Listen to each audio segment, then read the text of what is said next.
Alrighty. How's it going? Bit low energy. So I was hoping to be done with the headache that I've been having all day. But it's still persisting. Despite taking medicine. Acetaminophen. Like twice today. I don't know, maybe I just didn't drink enough water or something. I did plenty of when I would cut the grass. Anyway, enough about that. I'm also gonna play without my glasses on, which will prevent me from looking at chat on my TV, which is a ways away. Because I am nearsighted.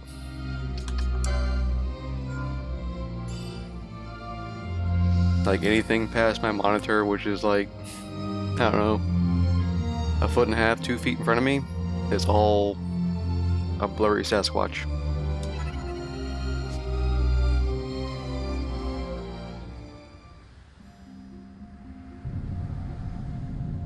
Alright, let's go dungeon crawling. Which I did change up Balthier to be a Shikari. And also I picked up a few more other gambits. Which I want to adjust some of that real quick.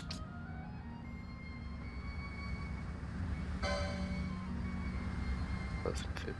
Yeah, we'll try that. If it happens too frequently, I'll stop it. Actually, 30%.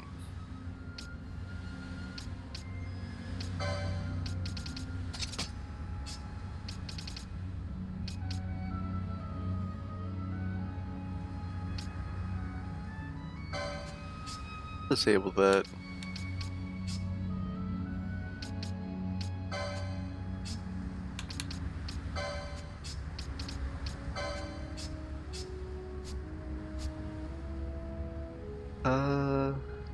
Yeah, roll with Vaughn and Bosch for now. Yeah, I don't have enough to. Gotta use this ancient device. Magic stir within this device. Oh my god!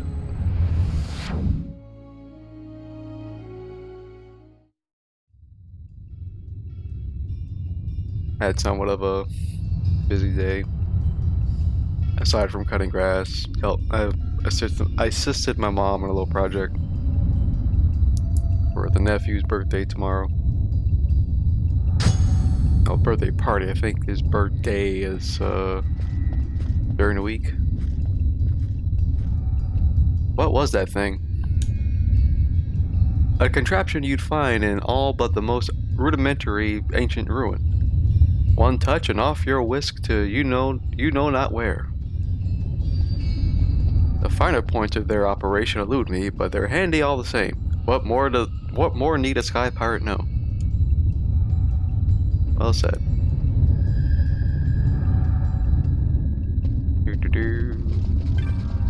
A waystone.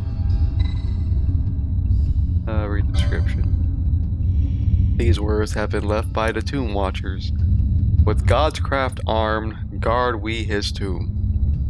Dyad stirred, come they, one unto the other. Okay. Don't know if we gotta interact with it or not. Yep, we do. Or we just go straight through here.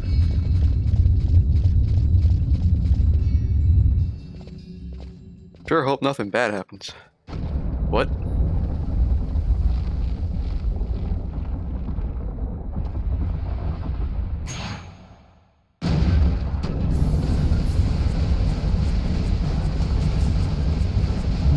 This wall has can't attack as though it didn't have defender.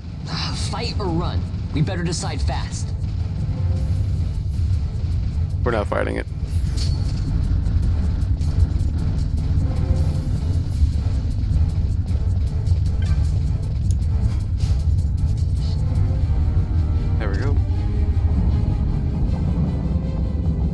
Because I'm pretty sure it's a losing battle if we stay, because we'll get crushed in the end.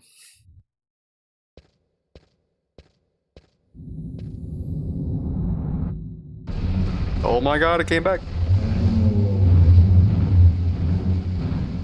But we have a longer walkway to go through. The wall comes. We must be quick. Together we can bring it down.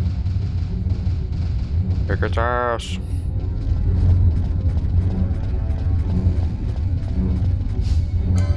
Too bad we have to get close to target it. Sure we could like interact with these. Yeah. Wakes it with the flames. Follow it, their shadow, ne'er straying. Pretty sure these help out. Let's go to these over here. Yeah. So we'll touch the brazier. Demon halted advance. Yes.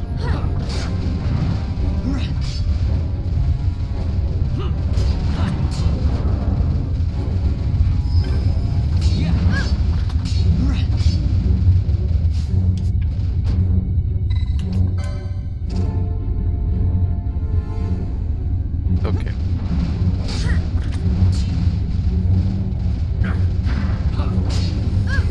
Cast Doom. Son of a gun. Stick with Fran.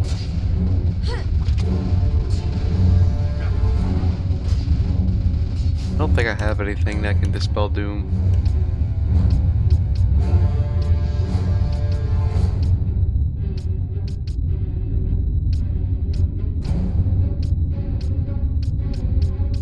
Damage, blind. Nope, nothing for Doom. Just gotta wait for it to take effect. Yeah.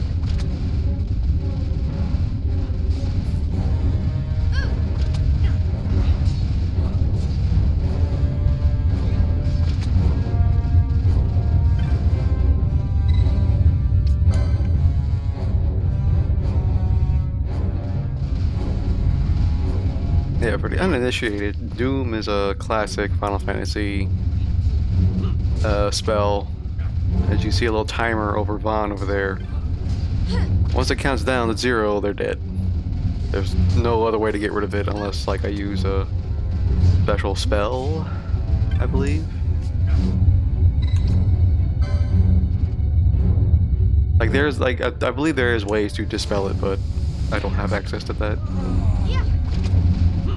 Oh no, Foster's in the void zone, X zone.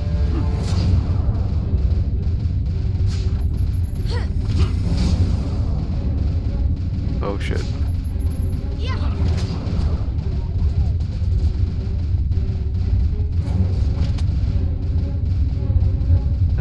Next brazier.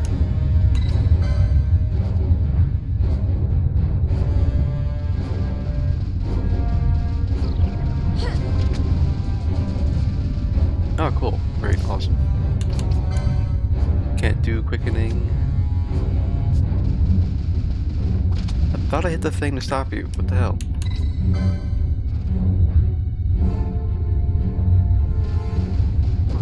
Okay, you're just still going.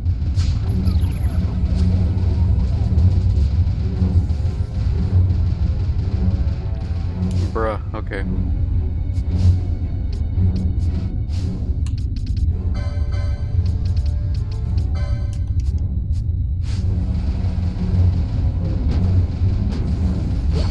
Well, crap.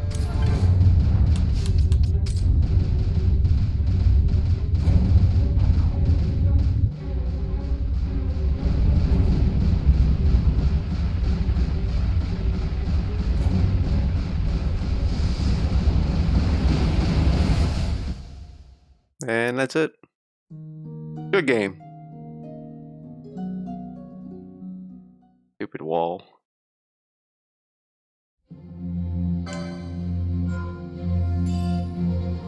Try this again.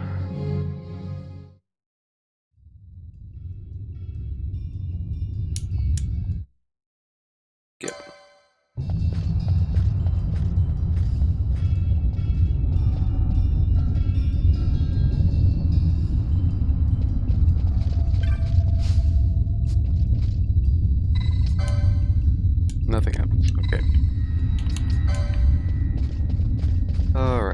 this again. Yep. Fight or run? We better decide fast.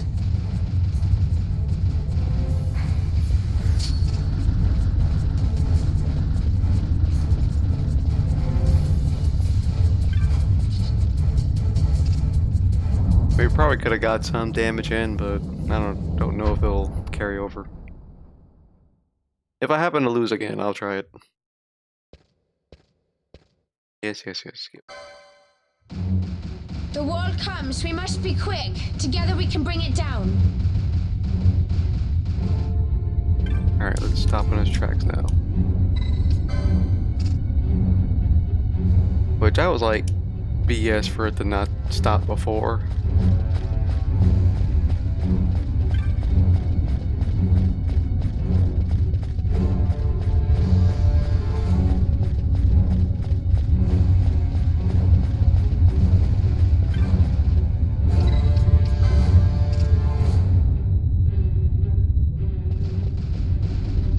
I need to disable the gambit.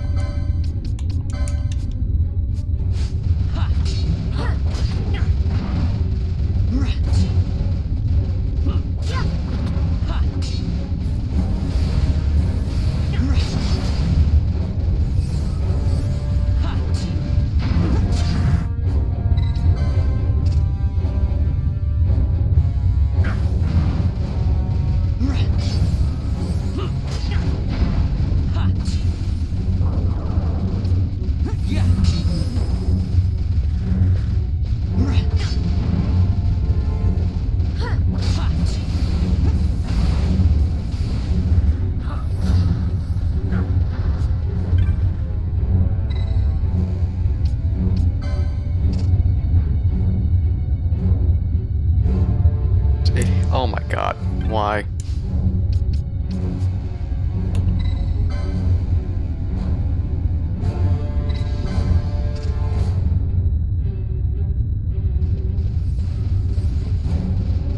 Yeah.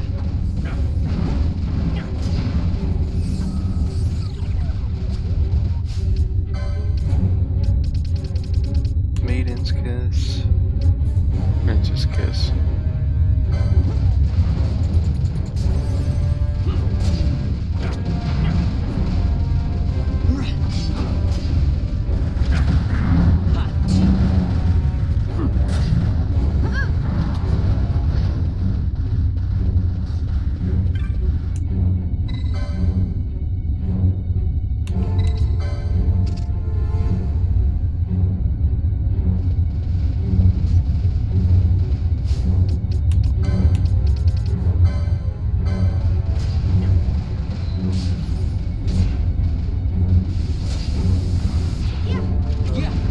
God damn it, again?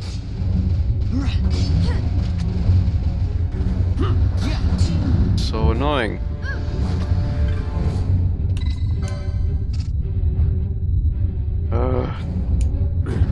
No.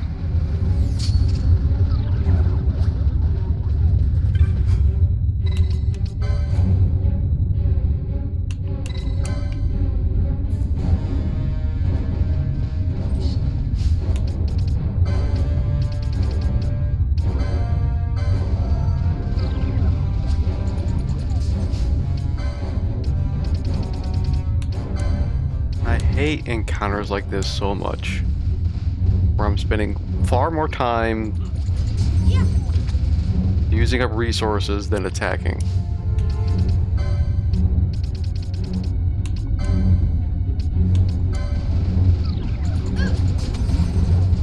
Fucking bruh.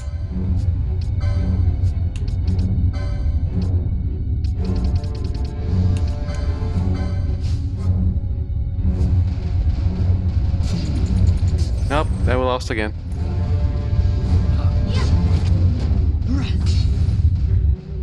Like, what the hell, man?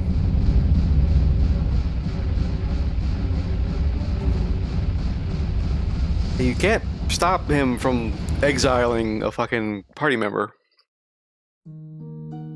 There's no way to recover him either, as far as I'm aware.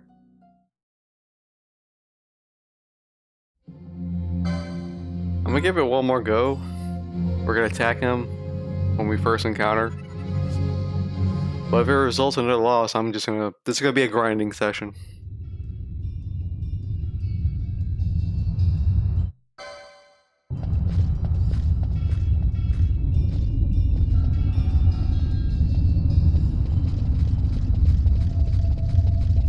Like, I did not want to be annoyed this stream, but here we are. Fight or run? We better decide fast.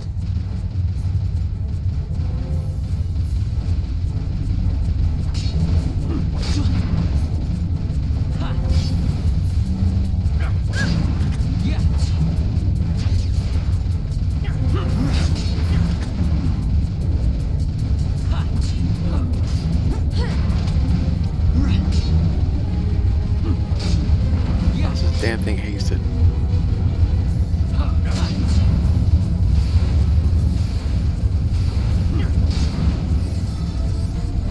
Alright, let's get the crap out of here.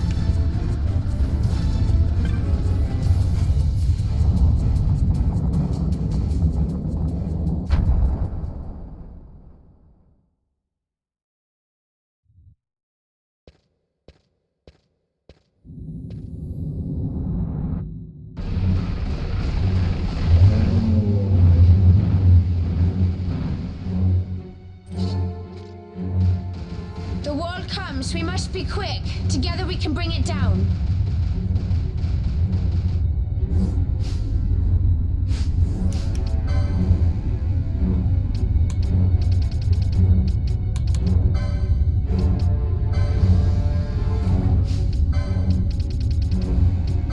Just to speed this up.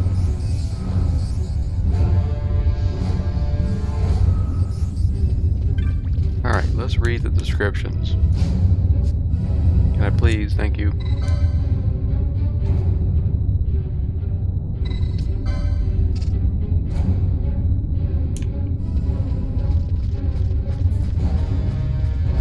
Okay, the damage did not carry over. Presumably because it's a different wall.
Son of a... Bruh. Yep. Fuck it, we lost.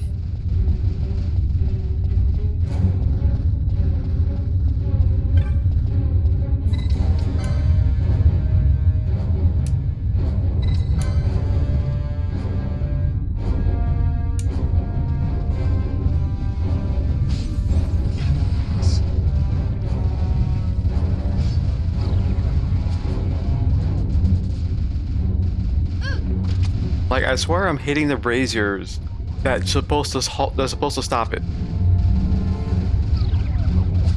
But it's like it just changes up on me.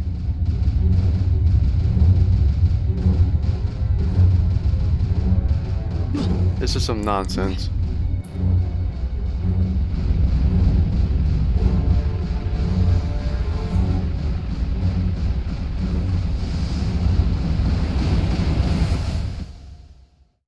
Christ. Okay, we're going grinding then. Do some hunts.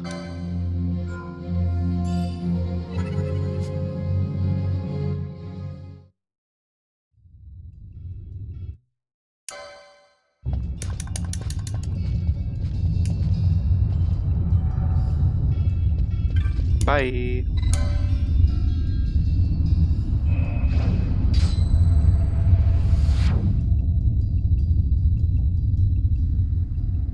Like I probably could have used Ash, who has access to slow.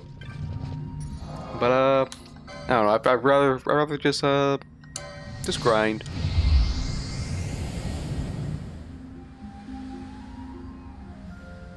It feels like the most reasonable solution. Plus, like, I really need better equipment for everybody. Let's see. Bazaar, yeah. Actually, not the bazaar. But it's close.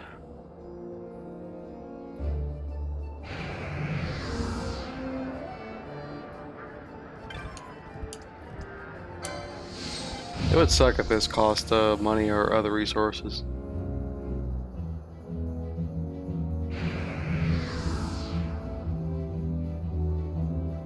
Alright.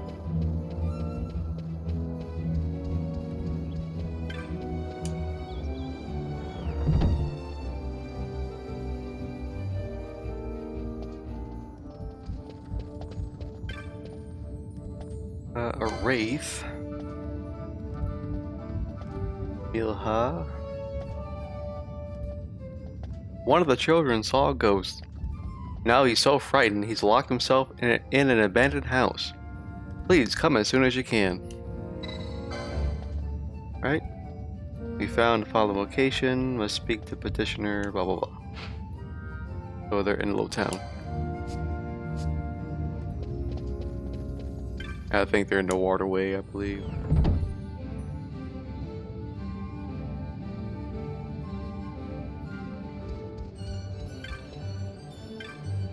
Gotta go.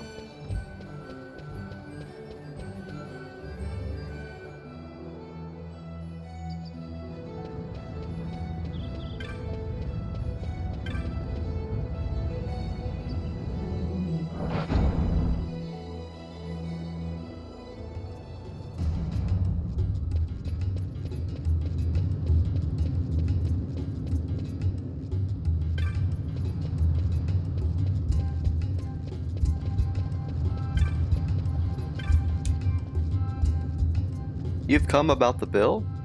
Wonderful. I had started to think I'd posted it in vain.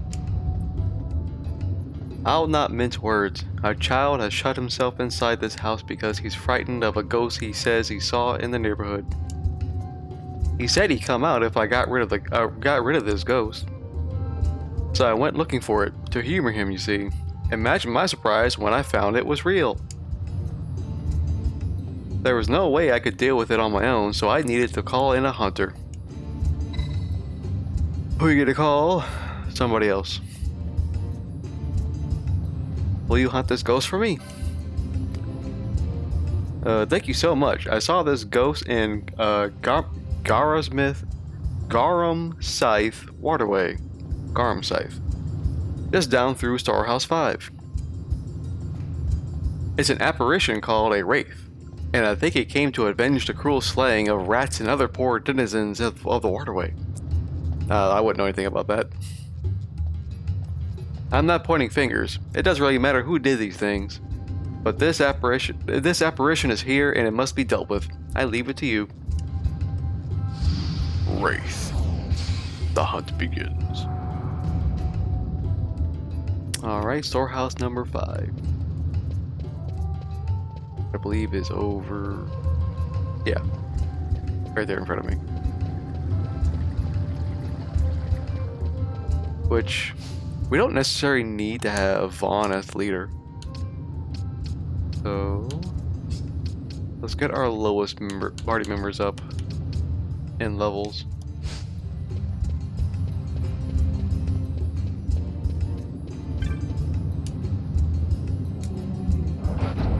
Because Vaughn is basically like the player character for the story, more or less. Plus, we got Vosser with us as a fourth. So that'll make things a little easier.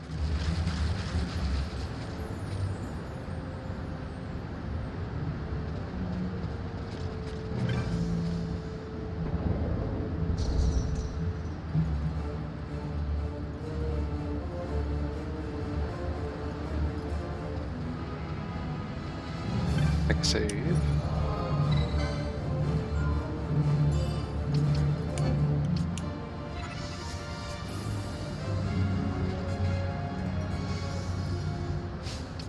Check the primer again.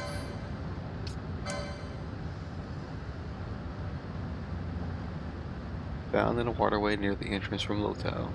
Okay. Well, we're here. Yeah, map. Okay, so it should be there. Where we just came from.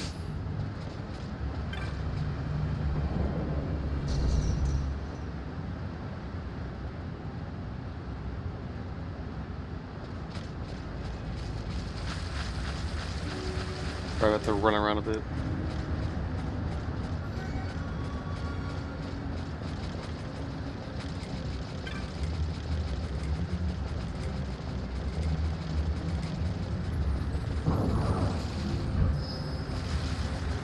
There it is.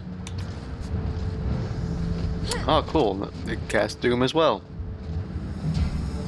I love that for me.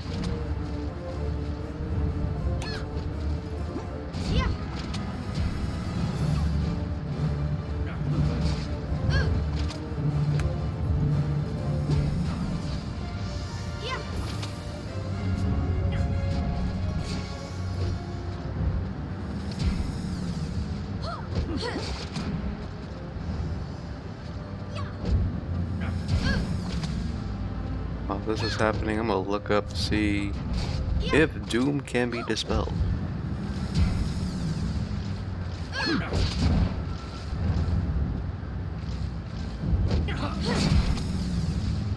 Ah, you missed.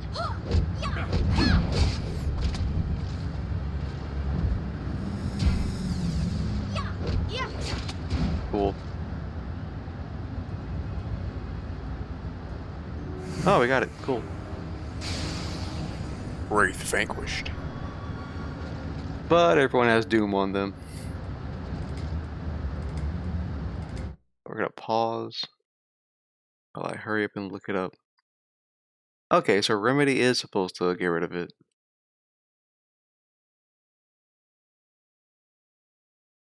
Probably overlooked it when I was scrolling.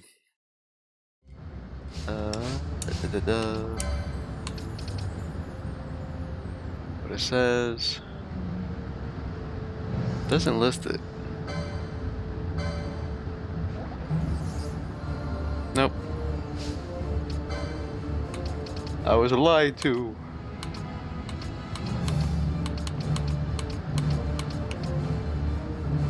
Let's see.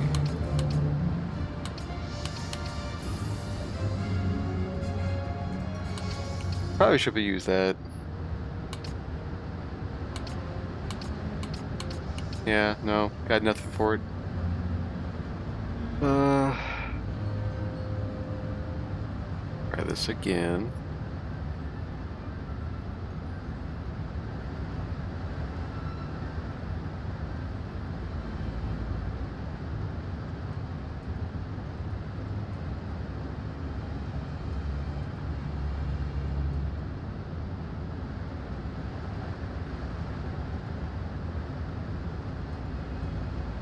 Remedy Lore 3, okay. Don't believe. have access to that yet.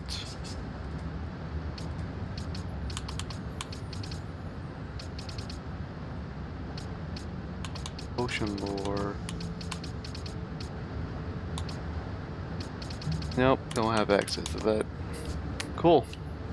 Love that for me.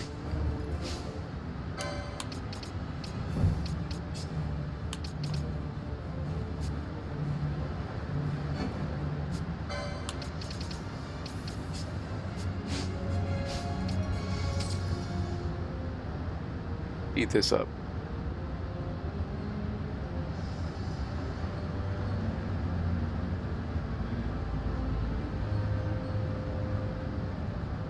It's like so unnecessary.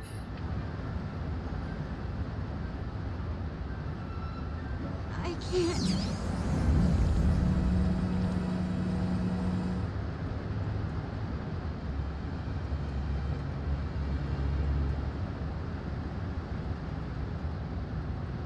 How could this be?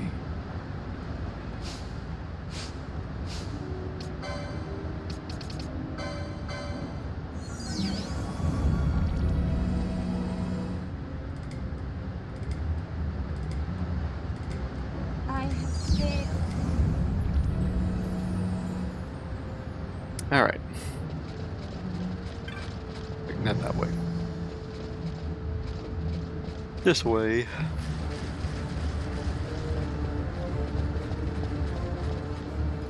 I need anti-doom.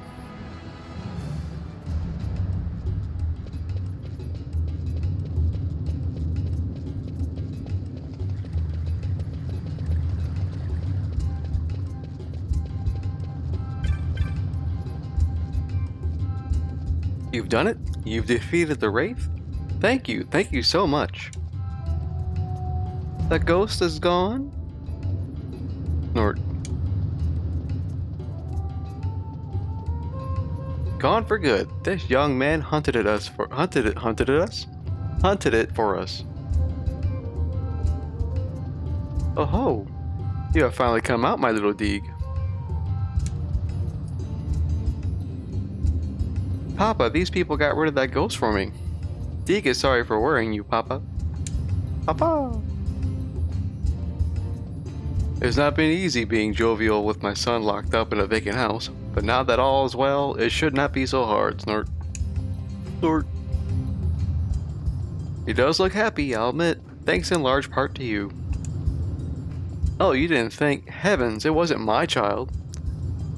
If you've gotten the wrong impression, I apologize. Look, I'm not gonna make any assumptions, you know. Could be your child, you know, just takes after the father.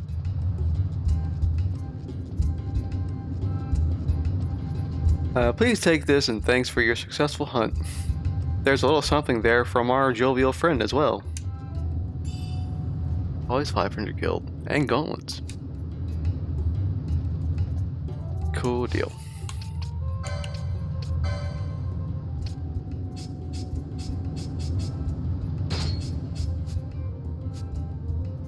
Anywho. What's next on the agenda?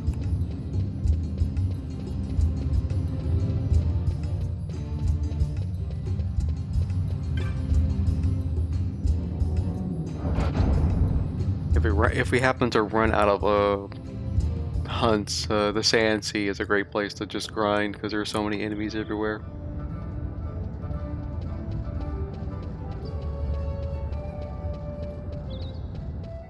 Plus, there's like whole sections of that map I did not explore yet. Oh, my leg.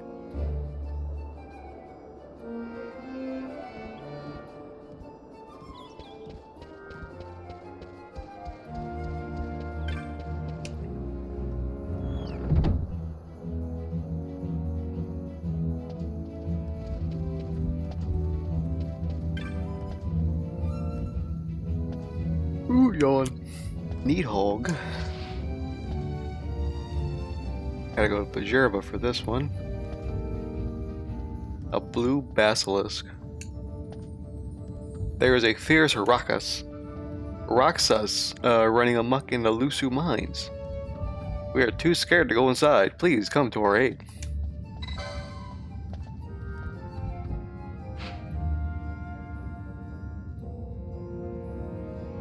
Just outside the mines.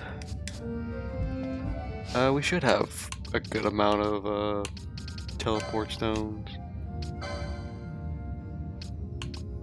Yeah, we got 3. See about getting more.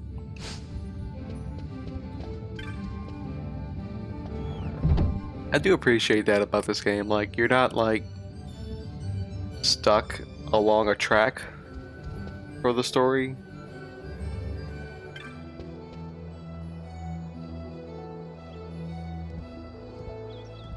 Like, even if you're not globe-trotting like in classic Final Fantasy games, or at the very least traversing continents. Like, you're still capable of going wherever you've been to. How much money we got? 1,000. Not enough to really go shopping.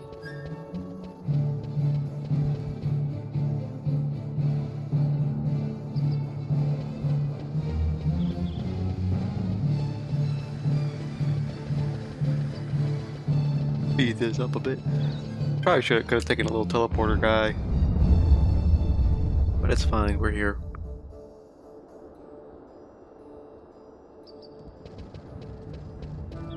Is there a merchant here, perchance? I don't think so.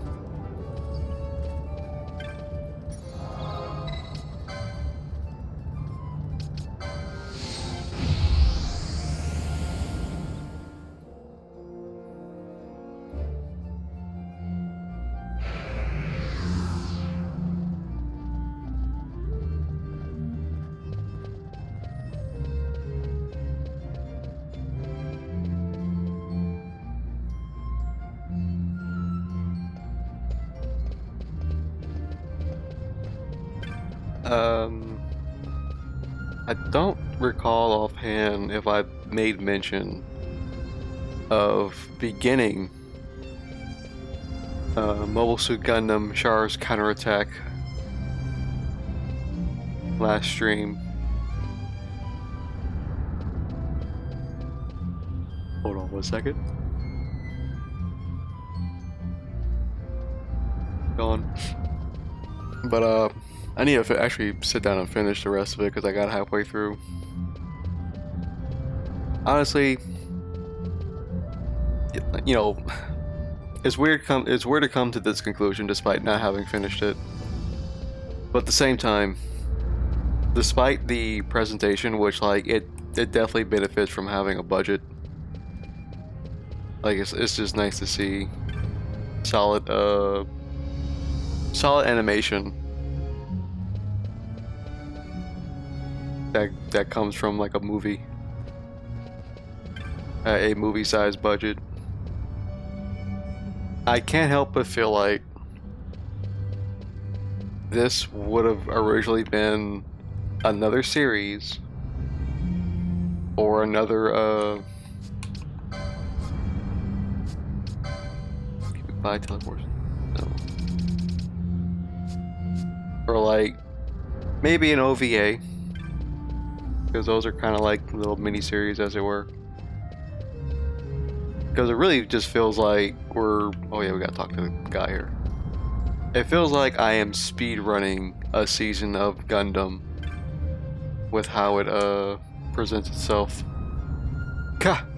You have looked at the board? You have seen my bill? Then you have come to kill the Nidhogg. Yes, I have. Ah, what a great fortune. Please listen. There have always been many Raksas, what you call fiends in Lusu, held at bay by Paling. Paling? But the Paling has fallen. No, it seems rather that some Marka has broken it, and now something most terrible has come out.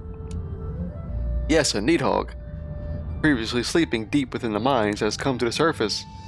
It is beyond even us Paravir guards to defeat it. Please, Vajra, defeat the Nidhogg. Find it where the shaft splits into two.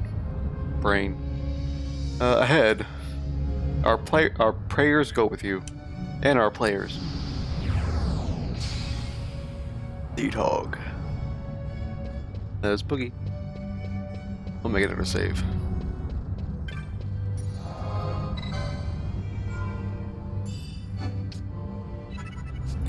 But yeah, like going back to Char's counterattack, it really feels like I'm just speed running a season of Gundam. Because I thought about this more the other night. If you stop to think about how, if you consider how film features are structured, as well as like television episodes, whether they're like 23 minutes or 45. Yeah. To take account for the commercial breaks. There is usually a structure of some kind.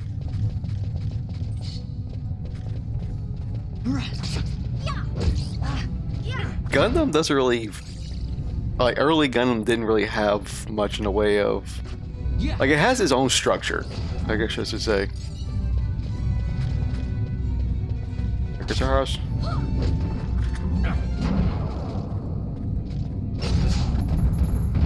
Like, you know, if you think of like the 3-act structure, for example, how a story would follow that blueprint. Gundam never really abided by that, unless you were to look at a collection of episodes making up that structure.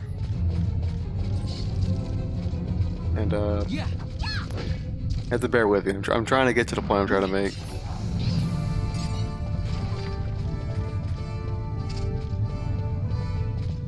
Like, I guess the only way I can articulate it is by comparing what I've watched so far from Char's counterattack to other like anime movies, let alone like Gundam related ones, which I can only say I've seen 2.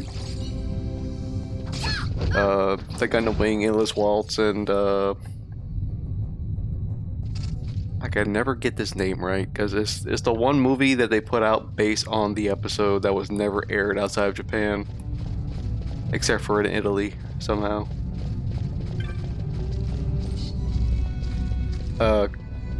Kukuruzu's Doan's Island, something to that effect. Again, I'm likely not pronouncing the name correctly. But like, even using like those two as examples for a point of comparison,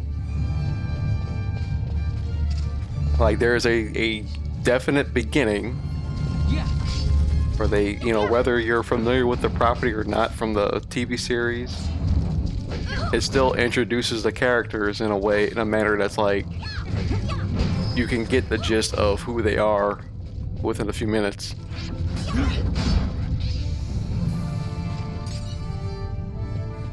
And there's like, you know, what leads into the second act. Like, what is the issue at hand, as it were.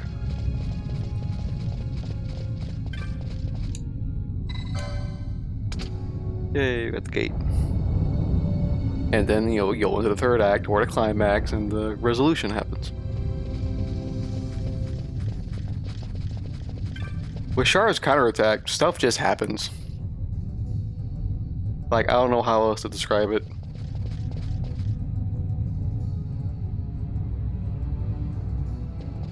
Because as the title implies, like, I went in with the understanding, or the presumption, as it were, that this was going to wrap up the Char Aznavour story. Because that's what Gundam felt like to me, personally speaking.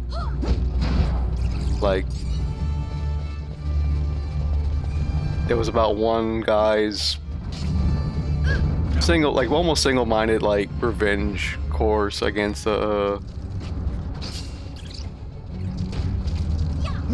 bunch of jerks that wronged him and his family by taking what his father built up and like making it their own. There's Nidog. Like their own excuse to gain power.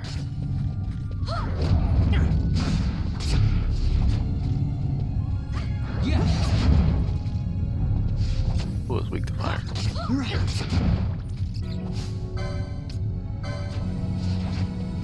Oh, yeah, I need to disable the gambit.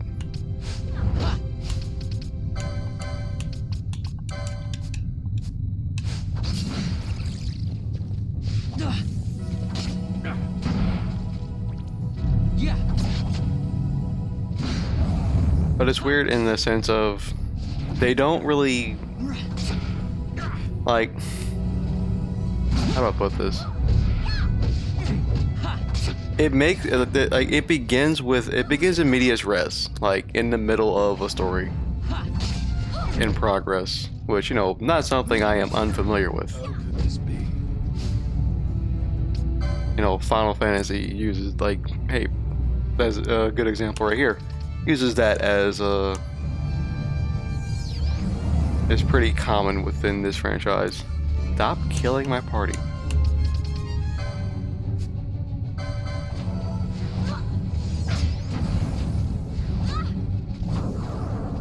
Bruh.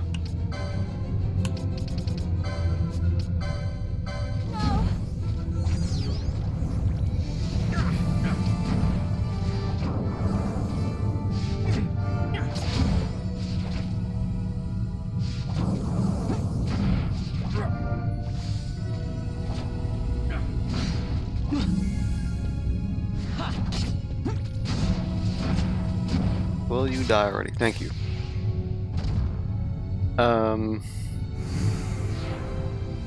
But like, Char's counterattack is the follow-up from Double Z. And they don't really,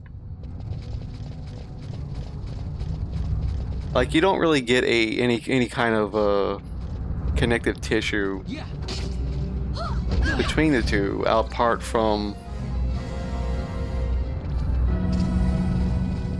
a passing mentioning of Amuro Ray going back into space, and a really, in my opinion, a great little moment between Bright Noah and Selah Maz, who is Char's sister, like talking about her brother. Other than that, like, they don't really, there's no proper like setup, because again, it begins in medias res. Like, if there was any like ancillary material between the two, I am unfamiliar of its existence. I didn't do the homework.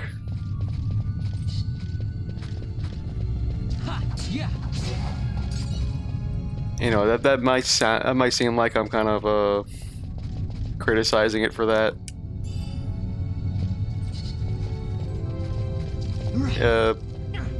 Not really. It's a nitpick at best, but really, like, my actual issue comes from in the form of it decides to focus on other characters to pretty much give them their own little speed run of what's typical of a Gundam show.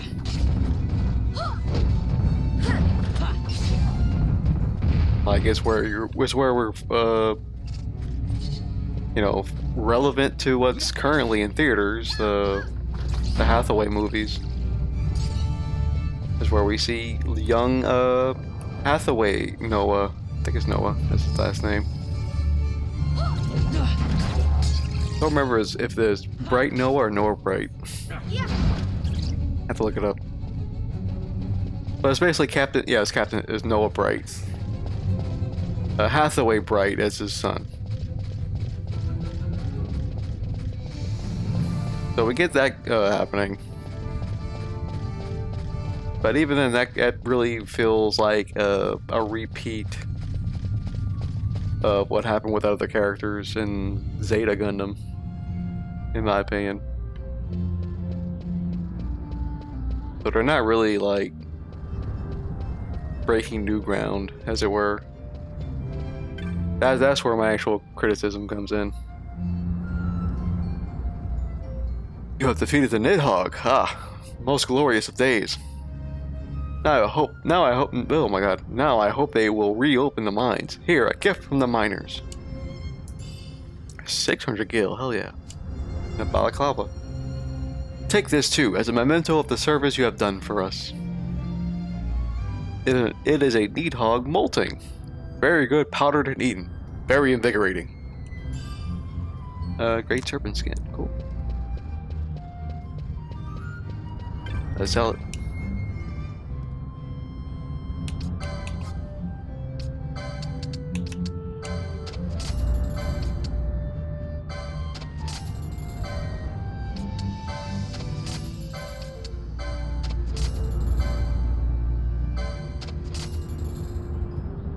Oh, it's only worth 70 gil. That's lame. Alright. Nothing to buy from you. Let's try the other stores. But yeah, it's... Like I said, I need to finish watching it.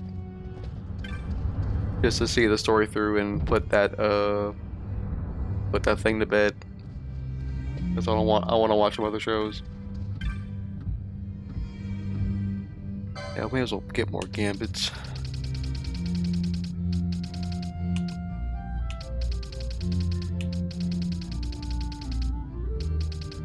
See. I need more ally stuff.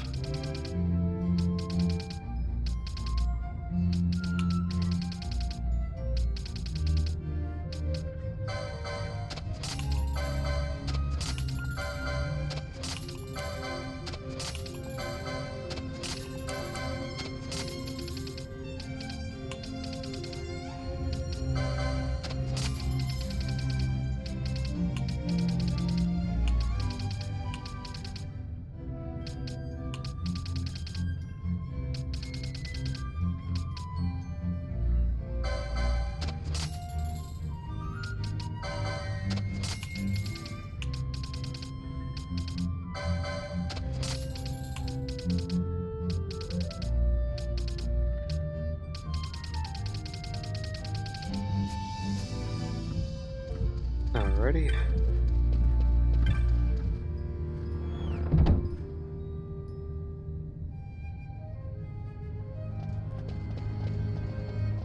Let's see. I want to say the little bulletin board thing is like I shouldn't have to go back to the Sand Sea for it.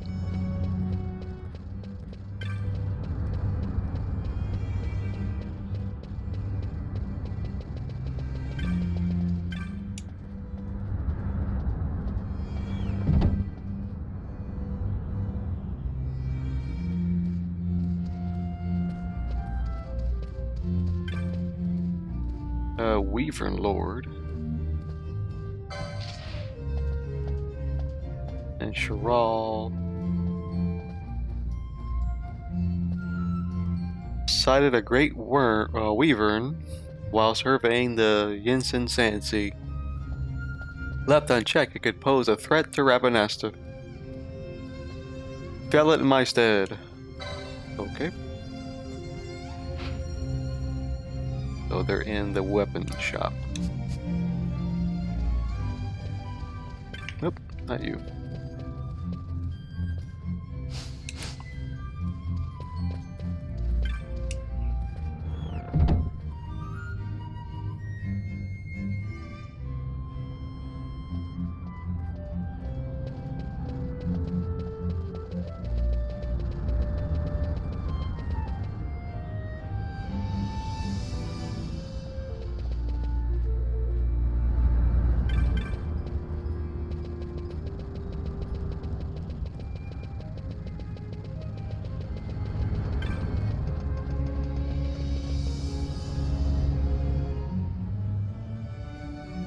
Yeah, I forgot to change my party up again.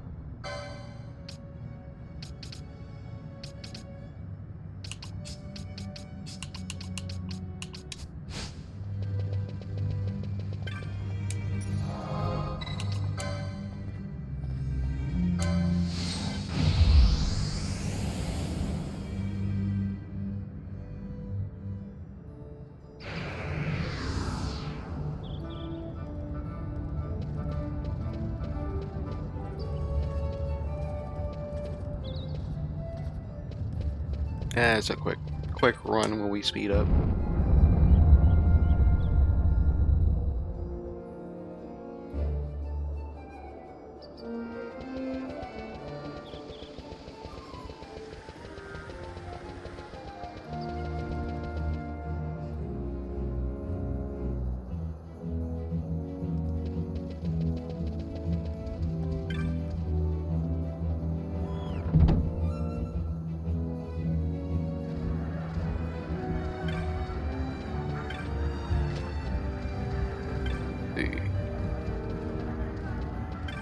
Here we go. So, you saw my belt for the Weaving Lord, did you? Most days I stay in Rabanastre patrolling the shops and markets. But not long back I was dispatched to make a survey of the outlying desert. Desert? Desert. Desert. Let's hunt it. Now then, where was I? Our orders led us through the Western Sand and further west into the Sand Sea.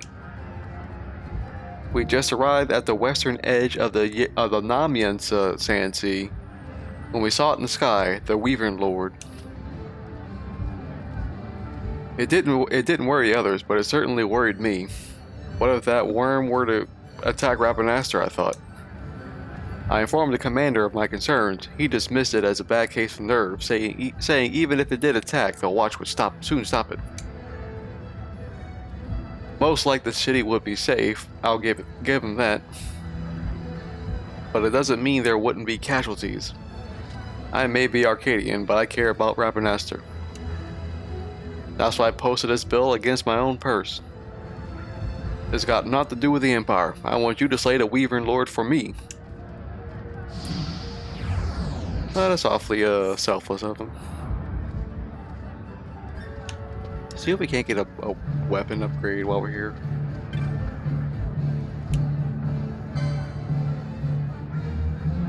Ooh, pricey.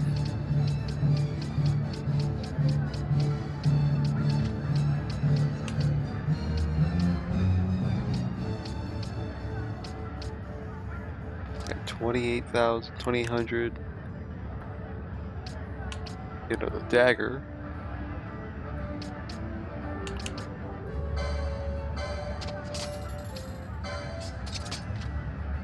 That's about it.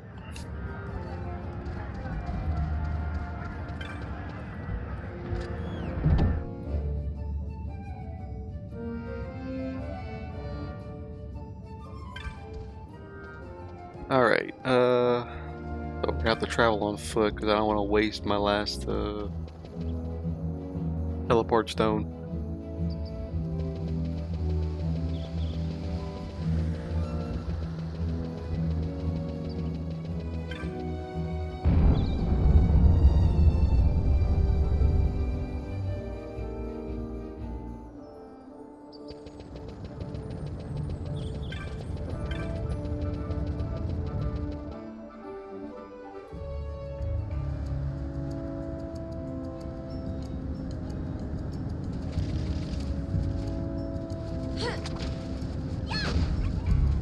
Hey, what's up, buddy?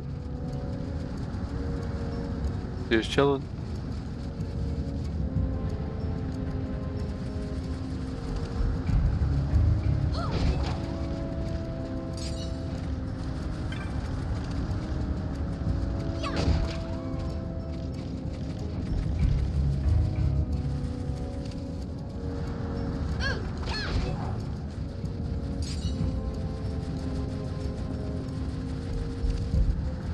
May as well just fill up this area.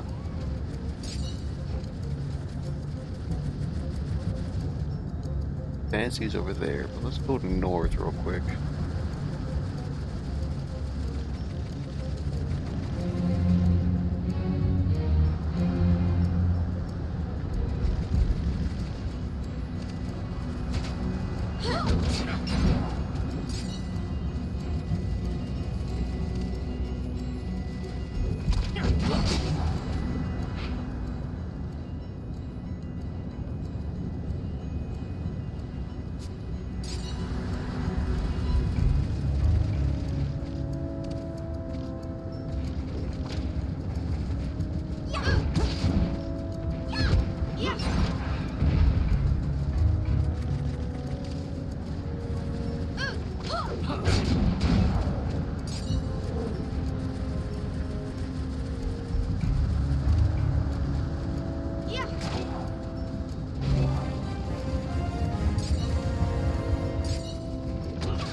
this before.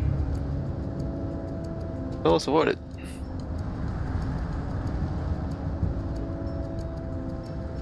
Oh, okay. It just happens. At least we can see the map. Well, the mini map, I should say.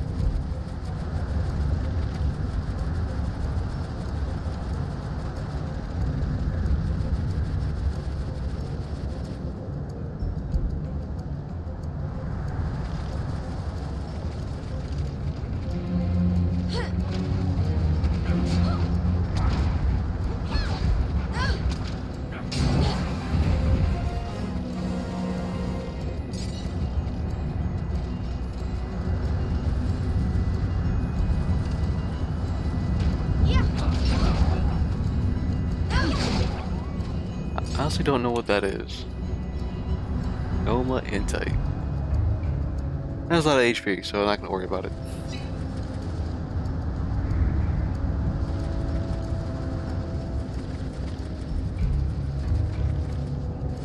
What's down here?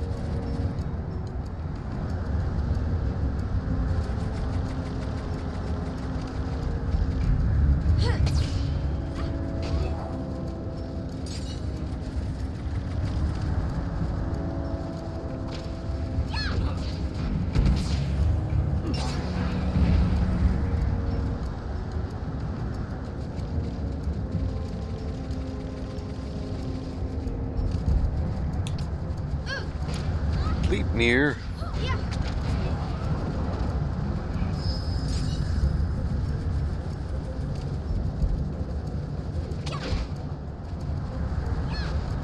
Even if we're not getting a lot of XP, we're still collecting items to sell away.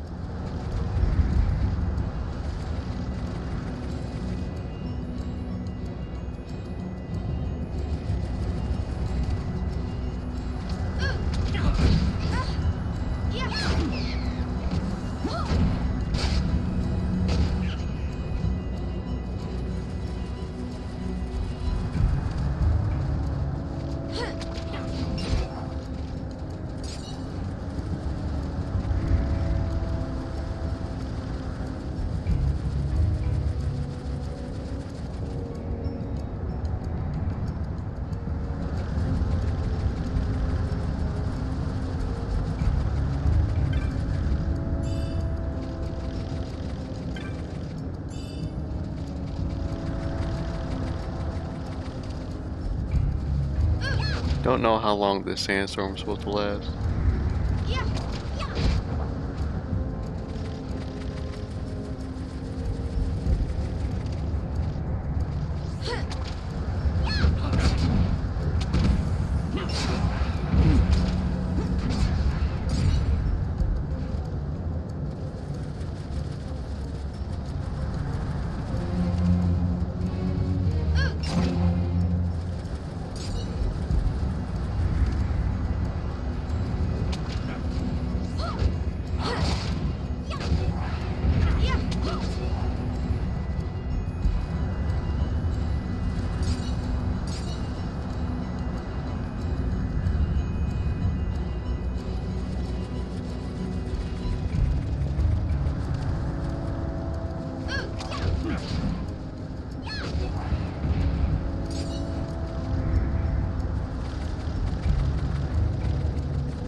What's this?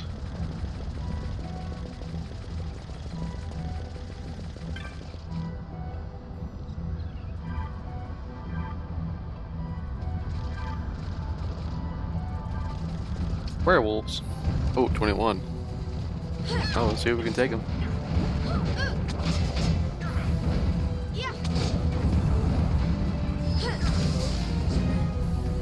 Oh shit. He got slapped down.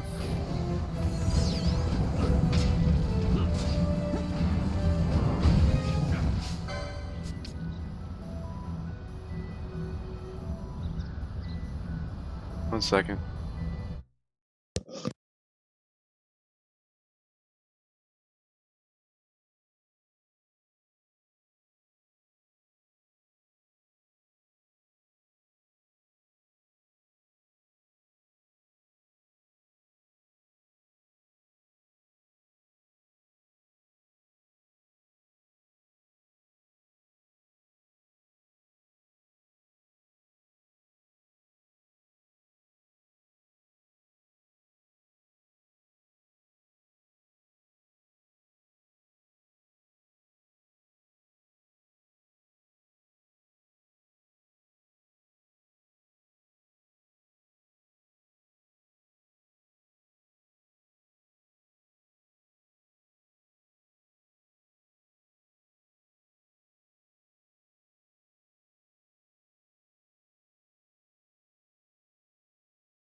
Sorry about that.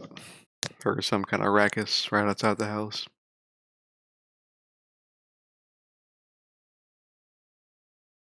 Wasn't sure what the hell that was.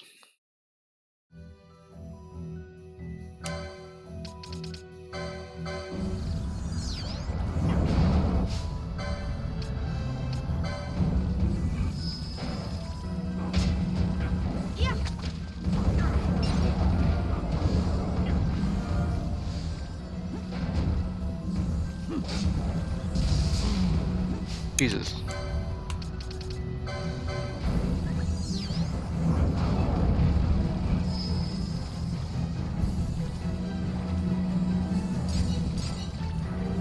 Okay, let's avoid this area for now.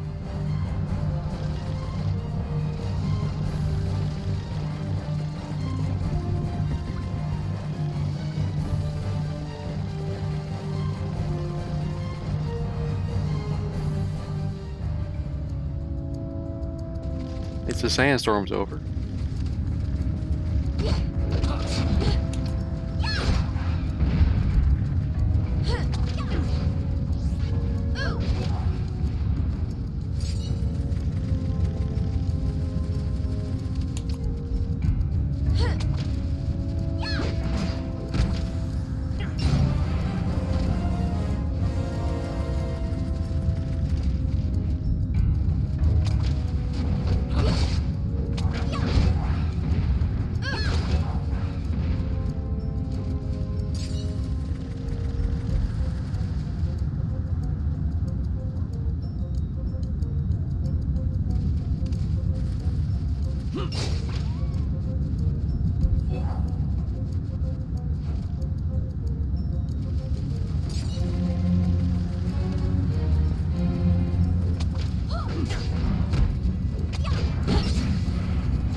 Sorry, one more time.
I think some critter is taking refuge underneath my house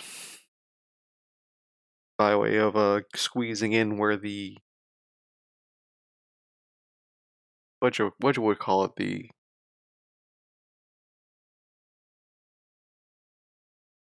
like where the AC unit has the outgoing air, like that big old tube.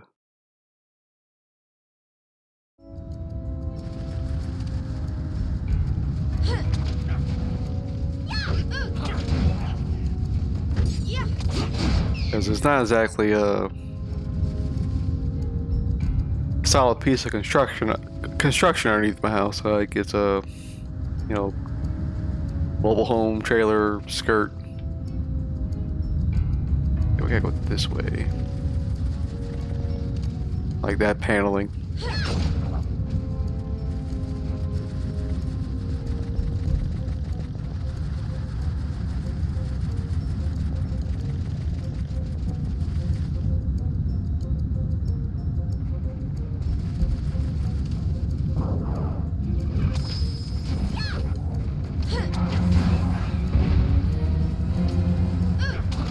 I must say, my headache is finally subsiding. I need to take off my glasses. That'll definitely help.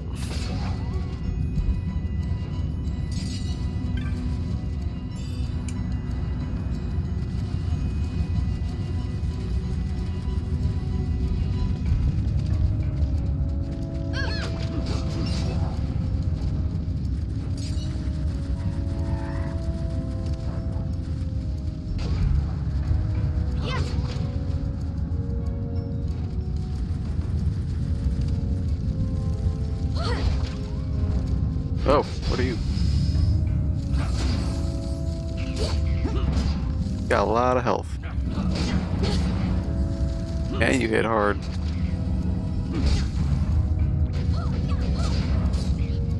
You seem undead, so let's try this.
See.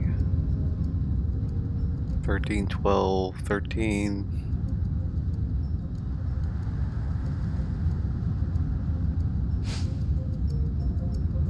Let's see if we can try and get everyone at least 15.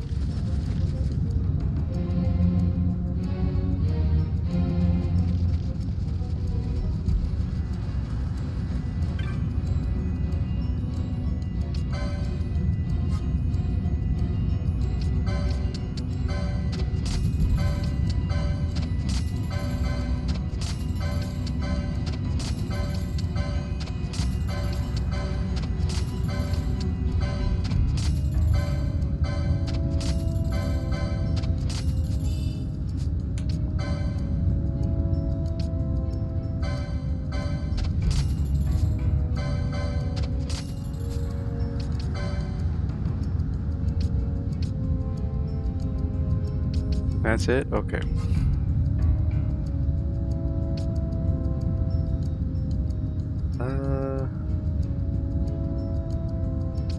Yeah, we'll definitely get a shield for Altair.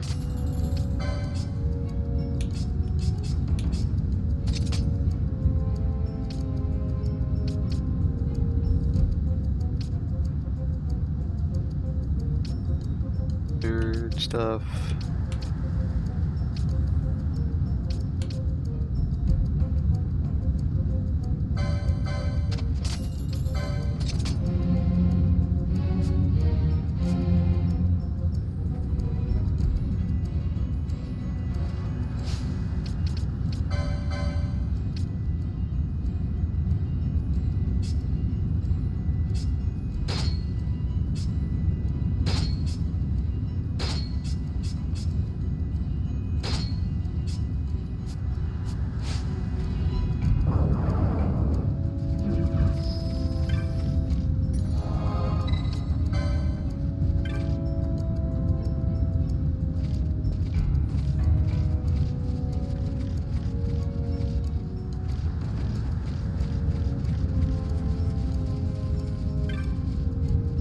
Priming save.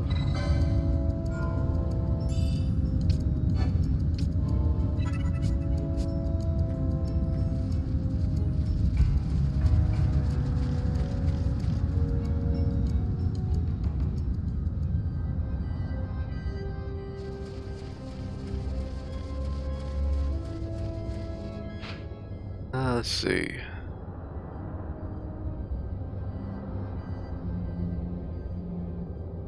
We need to shoot straight through.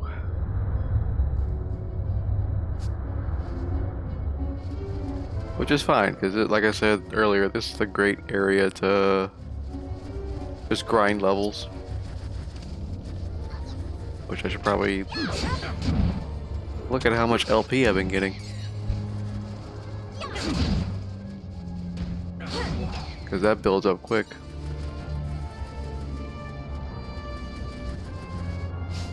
Oh yeah, 3 digits. Let's make our way through this area and I'll spend some license points.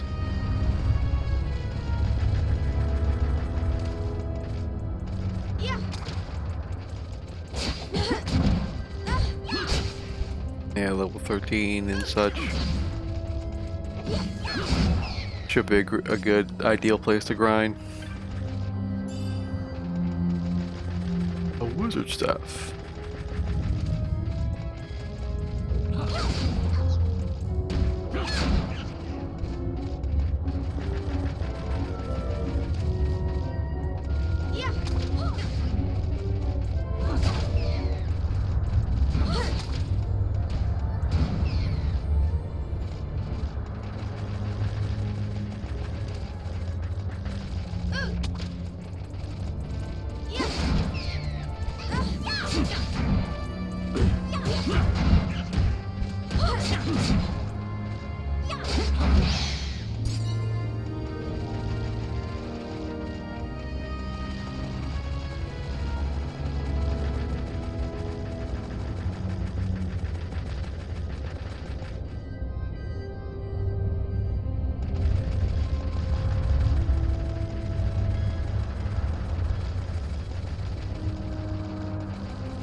Yeah, it's times like this. I could just make like a podcaster and just start talking about like random bits of news here and there. Should, you know, anyone be interested in that.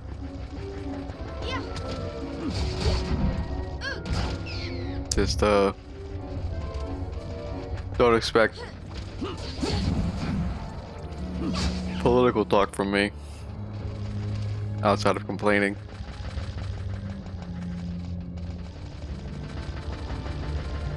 But you know, talk about what else is happening within, you know, games, movies, other stuff like that.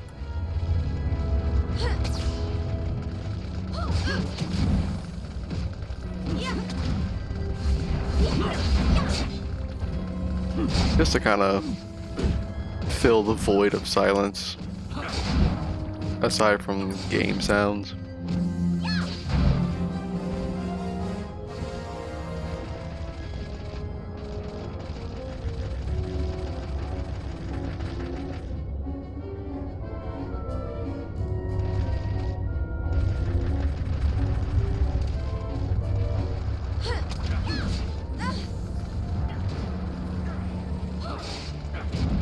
I mean, probably most I would be talking about are things that, you know, other podcasts had reported on earlier in the week.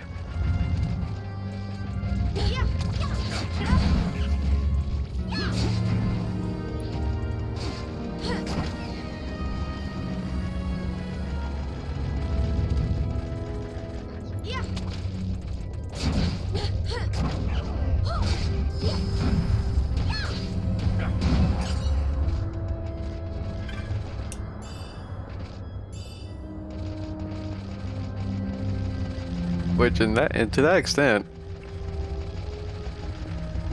I could just recommend some to you, should that interest you. You know, because I'm sure most folks are already aware of Giant Bomb.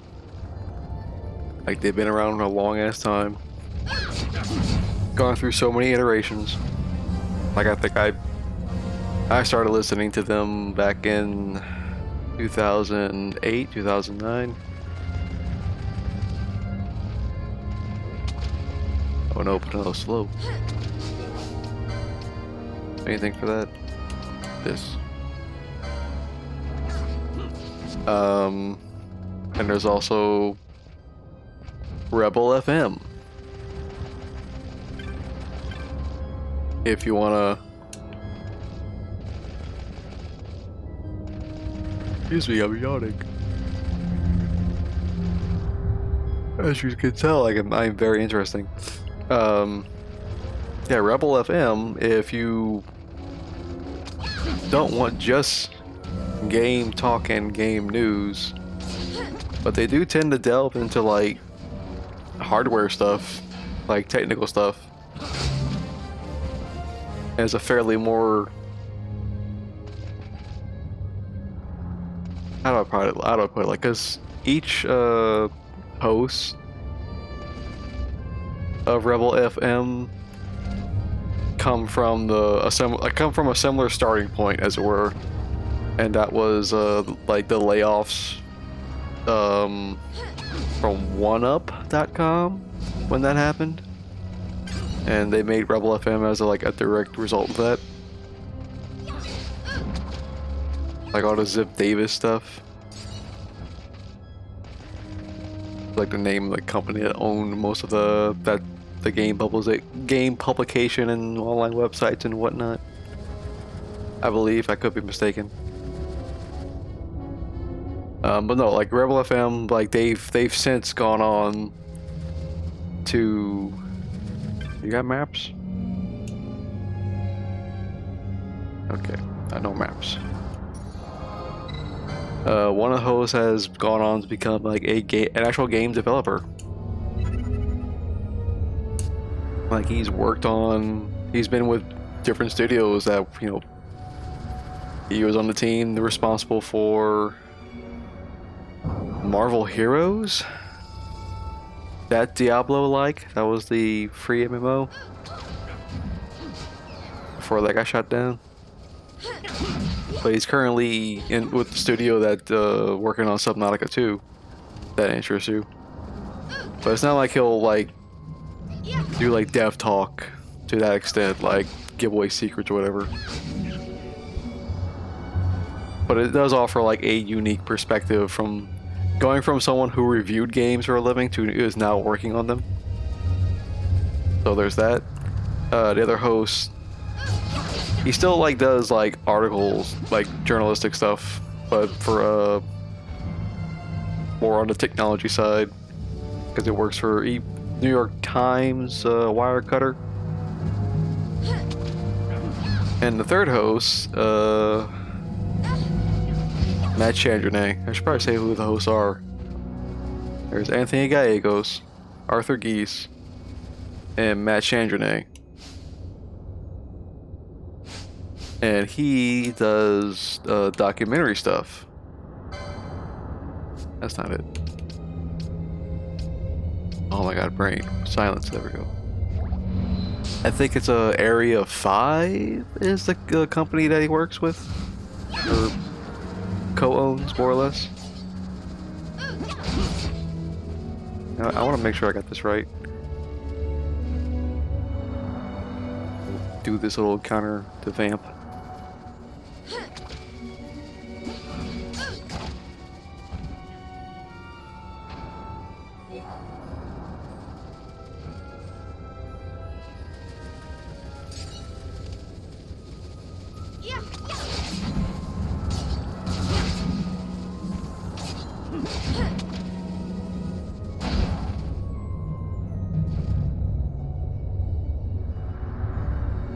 Yeah, it's not the national security site.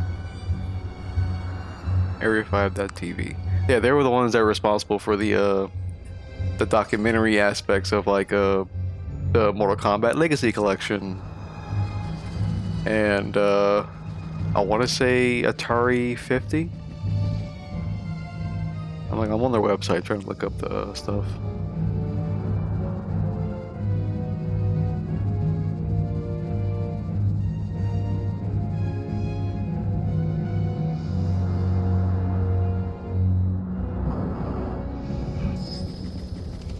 Yeah, Mortal Kombat Legacy, Tetris Forever, Grounded 2. Not like, you know, the game Grounded, but talking about basically like they did a docu-series about The Last of Us Parts 1 and 2. What else they do? Like that's their whole gig. Like they pretty much do like the documentary stuff. If you're interested in that sort of thing. And they also do Rebel FM on the side. Which, you know, completely ad-free, I should add. Because they run on, you know, not Patreon, but Ko-Fi. Whereas, like, Giant Bomb, like, you can't listen for free, but there are ads. They got a Patreon or subscriptions set up for them. Another podcast you could possibly listen to, though I'll keep doing that. I would recommend with an asterisk, depending on how you feel about this individual, because personally speaking, having listened to him for so many years through Giant Bomb, kind of have to take some things he says with a grain of salt. But at the same time, like, he has a great amount of insight from the journalistic side of things. Because he's been around, like, since the very beginning. Like, attending CES before there was E3s. That would be Jeff Gertzman, who broke away from Giant Bomb. Do his own thing. Okay, we have to be coming upon...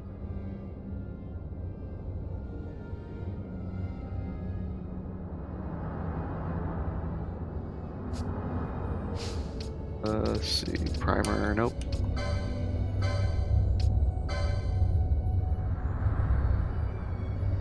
On the western edge of Namyen Sansi. Okay, way up there. Just shy of the tomb. So we're in the right direction. But yeah, Jeff Gerstmann show also has ads, but you know, you can sign up to his Patreon to get ad free and other stuff. And it's mostly a one-man show. They'll occasionally have a guest on.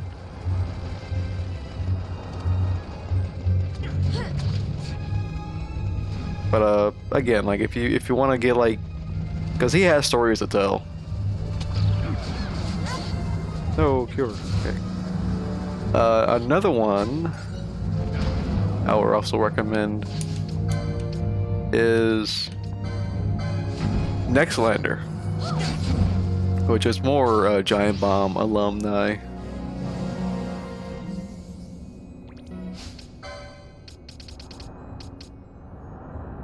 And I would, if I had to kind of like put them all on a scale, on a gradient, like Nextlander kind of rides the line that's kind of in the middle, as it were. A Megapon, what the hell?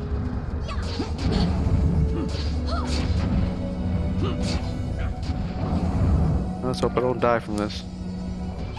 Because you get a good you know, your good source of news, good insights into, you know, each host's opinion on games, on what game they're playing. That has like good level, like headed criticism for what they're for what they're engaged with.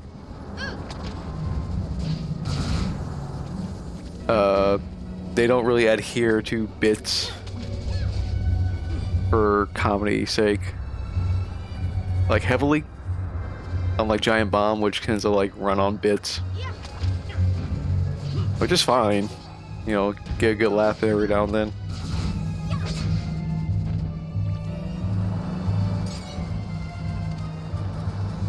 But like most of that kind of, they commit to it the same way wrestlers commit to their bits, if you know what I mean. Which can like kind of be a little grating at times, in my opinion. But yeah, like Nextlander is another one, you know, free with ads, but Patreon with to get ad free. I am running out of Chronos tier. But yeah, those are the four I would recommend. Especially Nextlander has the advantage of they record on Wednesdays, whereas Giant Bomb and Jeff Gerstmann tends to either Monday or Tuesday, but they tend to release their episodes on Tuesday, whereas Nextlander happens on Thursdays. So like any news that's like that happens, like they kind of get a few more bits of news that occur after Tuesday.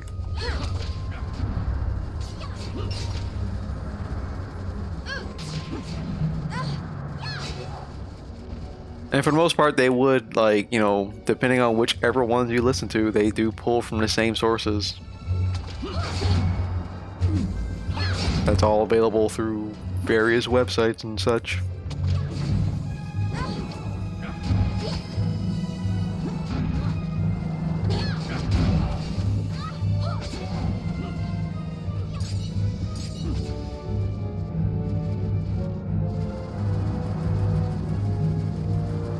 But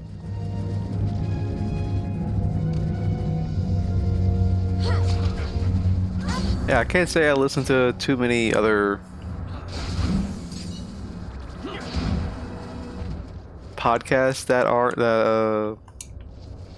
that offer much variety, as it were.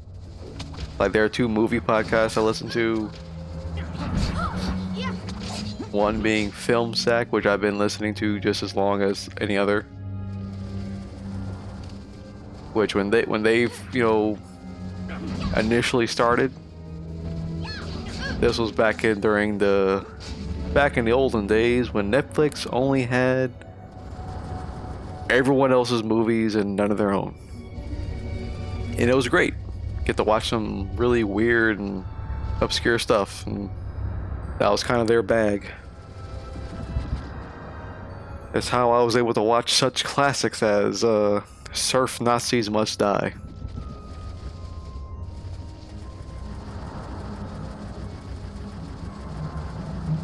Which is truly the most, like, dreadful piece of crap movie I've ever seen in my life.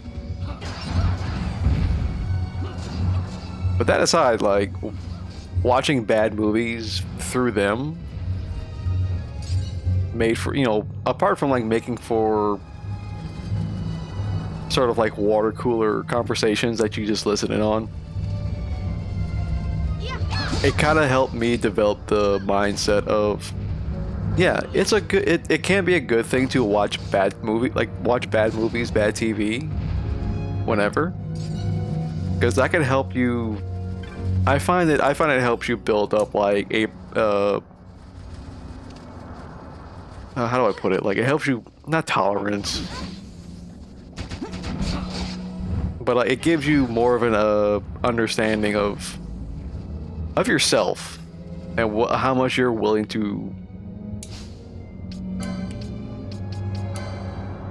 like, put up with in terms of, like, you know, what's considered, like, I'm trying to say, I'm stumbling over my words.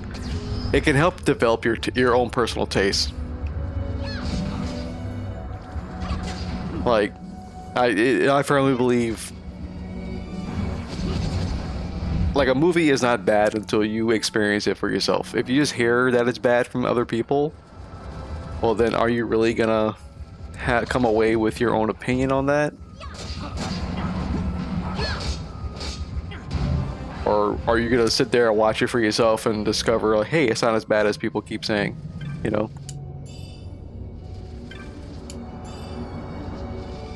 Because, like, even some of the worst movies out there, like, have their fans. And I'm not even talking about stuff like The Room and what have you. Okay, let's switch up the party. Out there and Ash. Should spin our license at some point.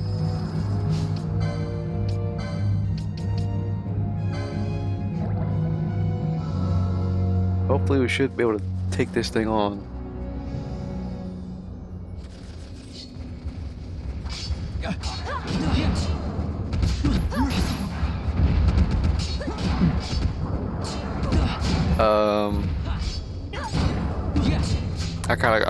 I digress so hard there. But yeah, FilmSack, you know, they began with like Netflix only movies, but now they kind of branched off into other streaming services. So if you have access to those, you'll be able to watch whatever movie they talk about each week.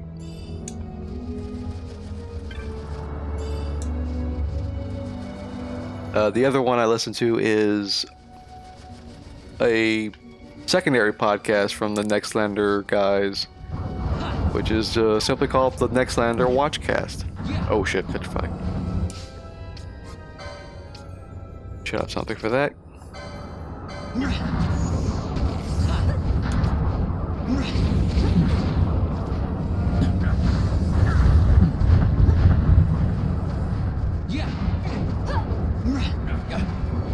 And like, the difference between the two, like I said, FilmSack does like a water cooler type of like talk about, you know, like, hey, like, we just saw this movie over the weekend and we're just gathering with the boys to talk about it, what we saw, what we liked, what we didn't like. Nextlander, they go into like behind the scenes stuff, the making of stuff, and they'll talk about the movie beat for beat, but they'll also like kind of discuss any other intricate details that went on during filmmaking and give their opinions on what's happening, on their reactions to certain scenes, which is like kind of funny. Wake up, Ash. Oh shit. We're getting wrecked.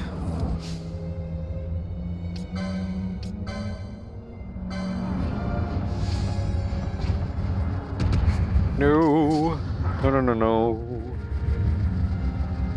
Please.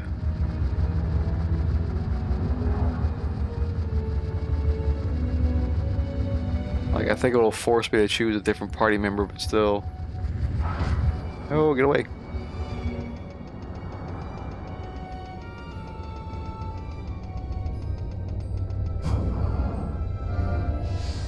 Man, first aid does nothing.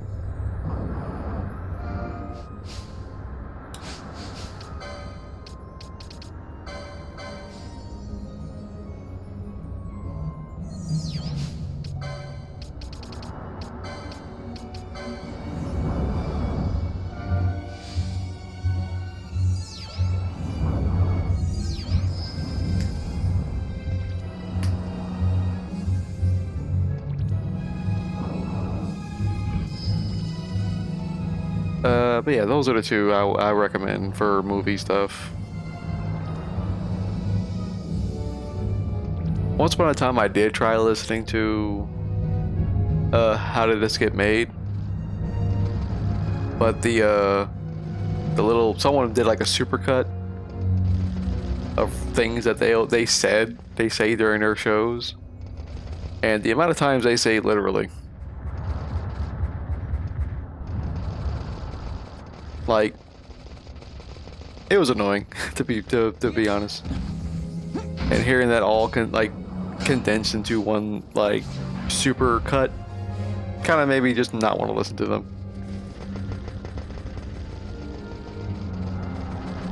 But apart from those, like, I listen to like fiction podcasts, even though of the ones I listen to, one of them is kind of, how do I put it? Active. Whereas others, I'm like waiting patiently, mind you, for them to produce their episodes. Okay, we should probably use our licenses.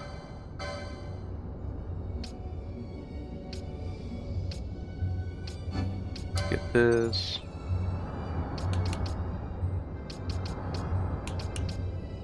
Could definitely use more HP.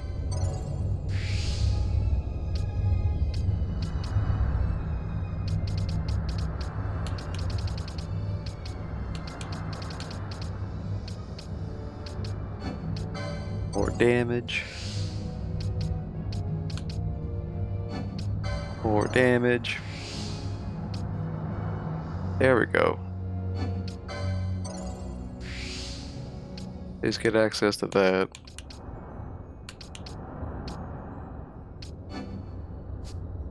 Do that.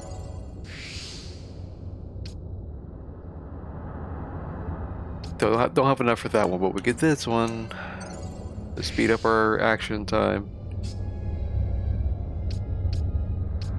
Probably do the same direction with him.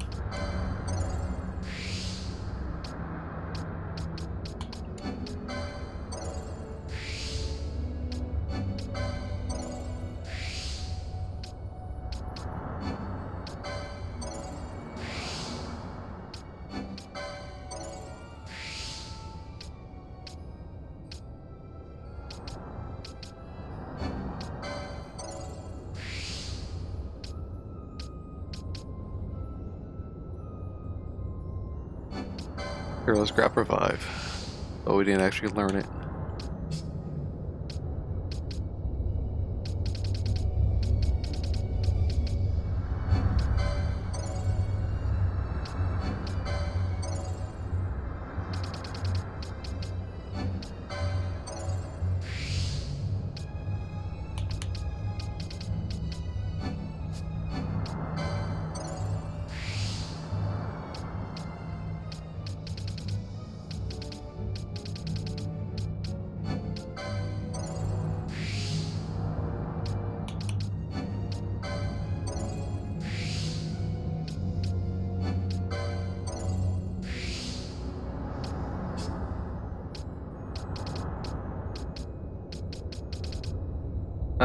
Sorry, I completely dropped what I was talking about. But yeah, fiction podcast, the one that's most active currently, Midnight Burger. Which, real fun, real funny. Emotional at times, like, there are moments where that like I'm at work and I'm like, you know, what's his name from Cloudy with a Chance of Meatballs trying to force the tear back into the duct. Get back in there.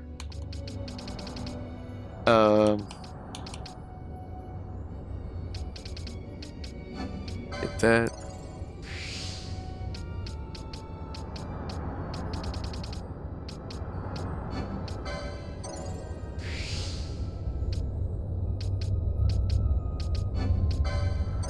But yeah, Midnight Burger, like, the best way to describe it, like, if you like things like Star Trek and Doctor Who, like, that'll be right up your alley. Pretty sure I talked about it before.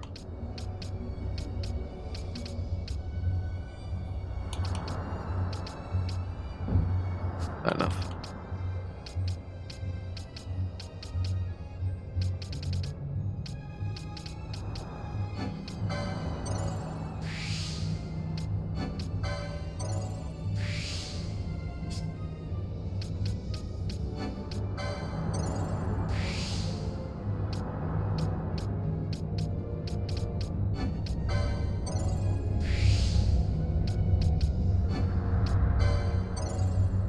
That'll be it, Andy.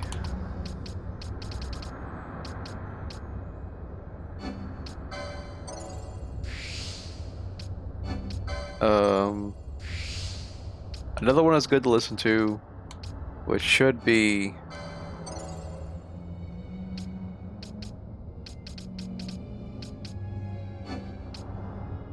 that's not yet. It should be coming back relatively soon, hopefully.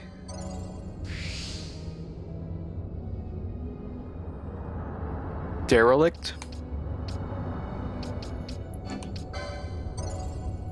which that's an interesting one to kind of describe, because you could kind of consider it like a duology. Because like it's I'm pretty sure it's titled Derelict, but like the first story is called Fathom, I believe, which takes place in an underwater science facility.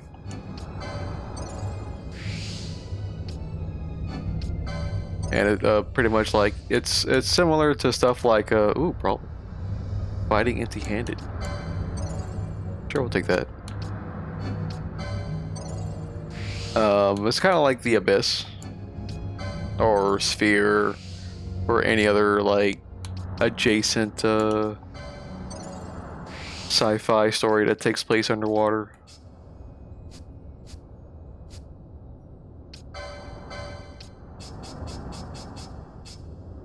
Wait, let's go ahead and remove that sword.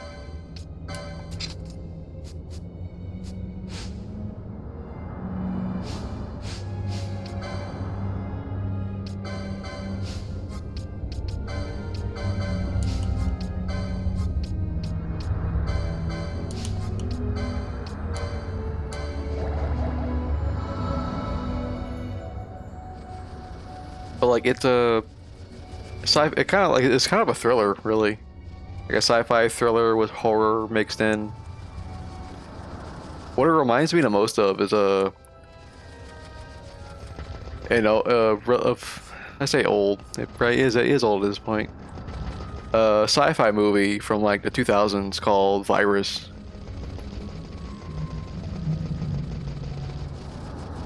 In which like I'm trying to remember exactly how it went. Basically like an alien entity possesses a bunch of machines, turns them into killer robots. It kind of has like that similar vibe going forward.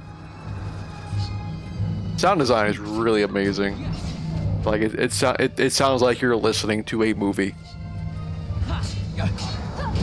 But yeah, like Derelict, Fathom, whichever shows up in your podcast app of choice.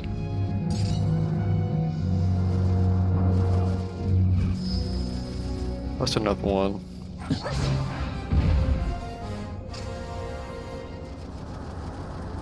Girl in Space. more sci-fi, a little less horror, more comedy. Very I would consider it LGBTQ plus adjacent or friendly.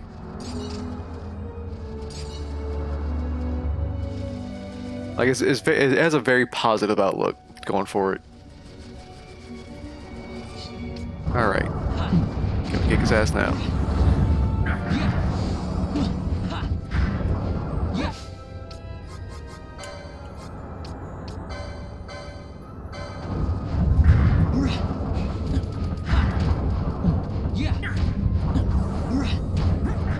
Stop hitting me. Okay, I'm about to just switch to I think it's locked in.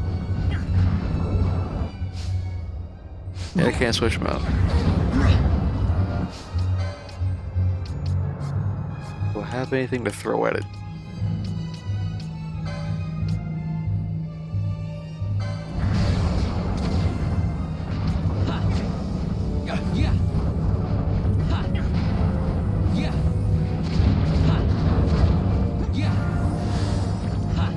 Yeah, girl in space, sci-fi, follows like this kind of like a lone survivor who's been on a space station that's orbiting a star, and it kind of like it makes fun of like corporate political nonsense.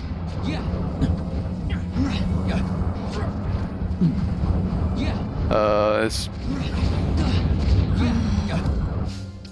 and I don't believe it's wrapped up its story. Like I think there's more to tell. But as there currently is, like it's a good listen for what's there. Similarly, the strange case of the starship Iris. Like that is very LGBTQ coded. Okay, we're not landing any hits on this damn thing.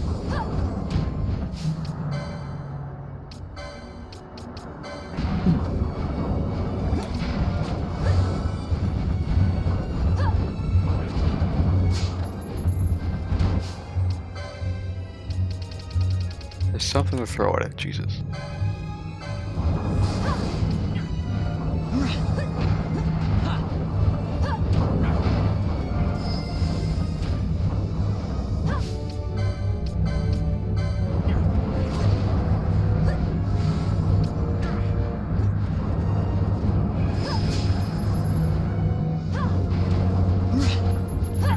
But Starship Iris is a lot more,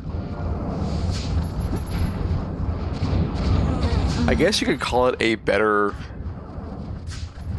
which is, you know, it's very subjective. And I say this having not seen much of Firefly except for the movie. It's very similar to that,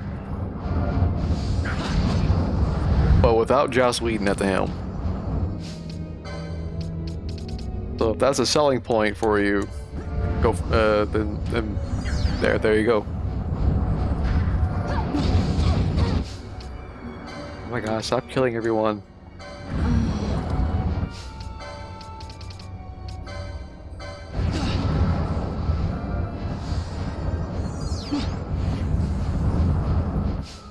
I need to have Fran for this.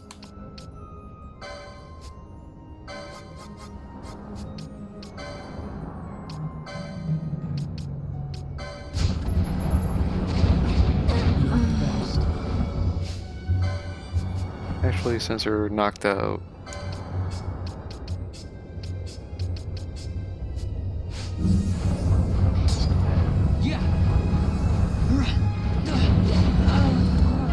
Bruh. Okay.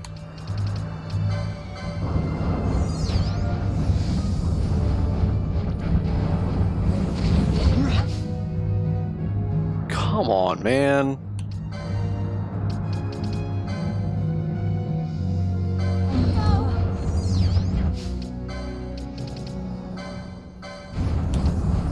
He's almost dead, too.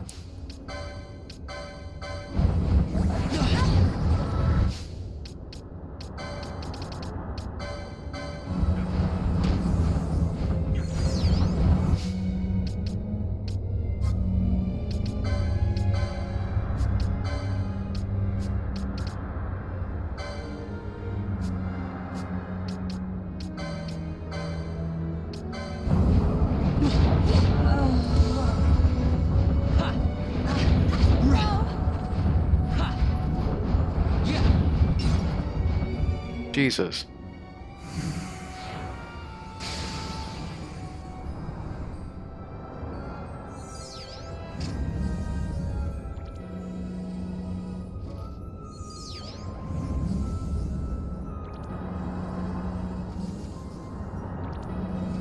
Yeah, we'll hit up the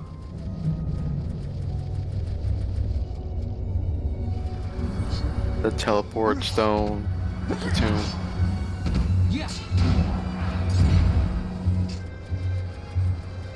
Just get the funk out of here.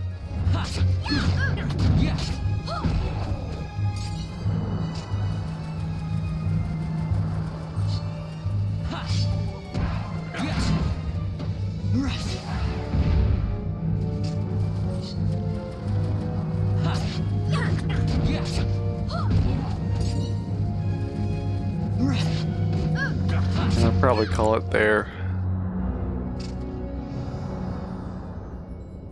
I've reached my end time.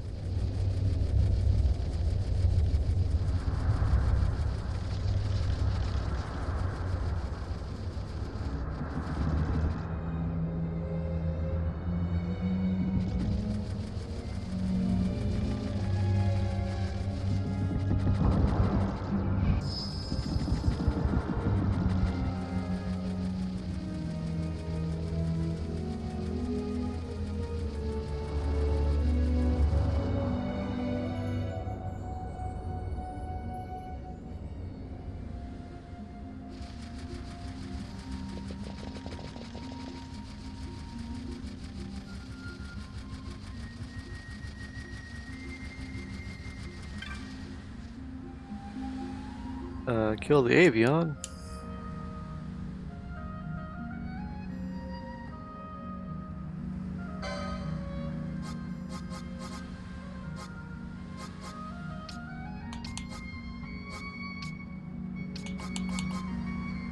Let's see. Sell.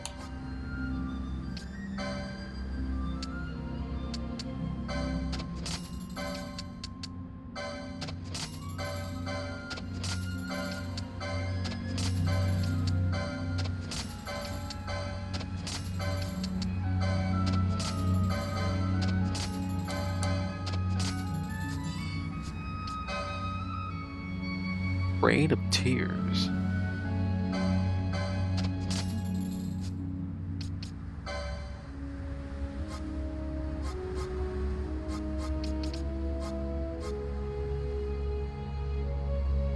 Oh my god, why does that have to be so much?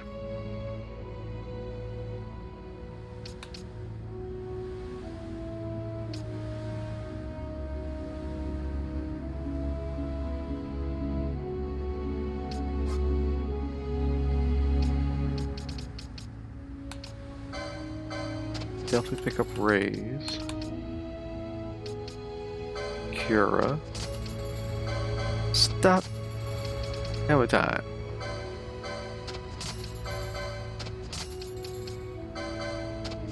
Yeah, may as well just get all the magic we can.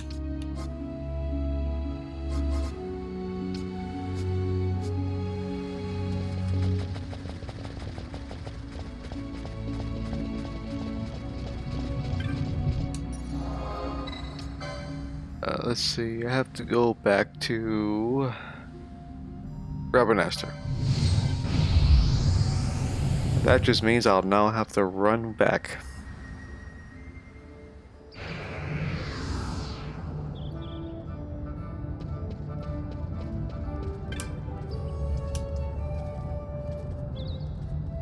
Yes, Nancy.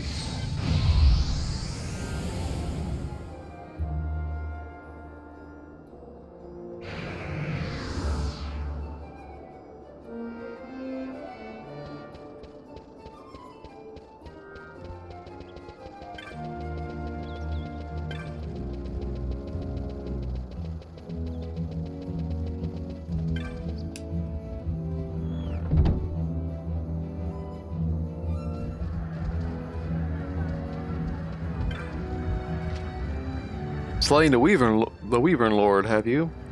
You've done Repanasta a great service, boy. After you set out, I thought I might have been overreacting just a touch after all, but there's naught to be gained from doubting now, is there? You've done a man's job. Here is your bounty. Take it with my thanks. Ooh, 1,000 gil, an elfin bow, small shield, shell shield. Shell shield.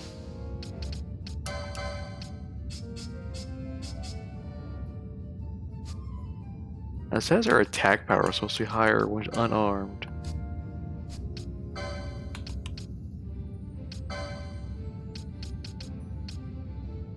Yeah, increase attack power when fighting empty-handed.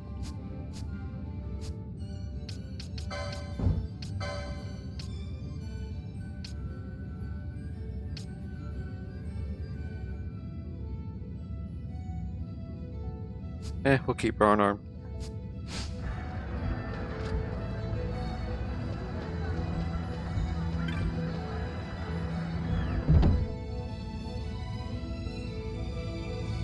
But let's go back to the Sand Sea to see if Sally sells seashells by the seashore. If there's any more notices before I call it.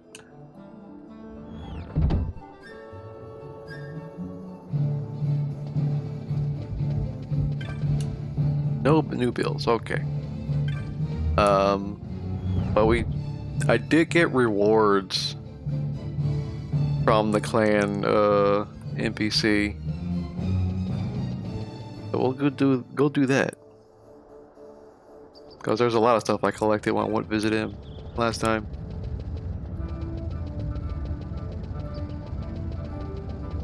Mont Blanc.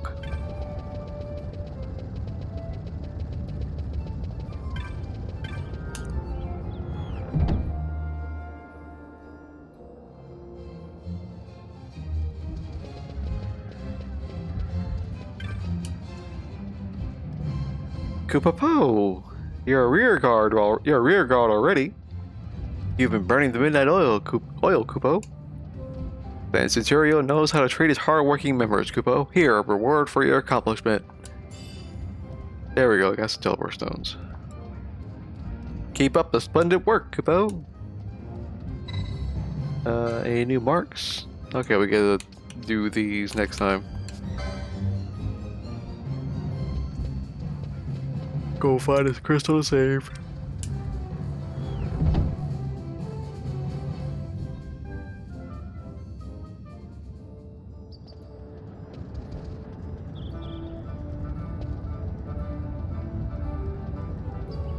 Now we'll just go down here, go to the teleport Moogle.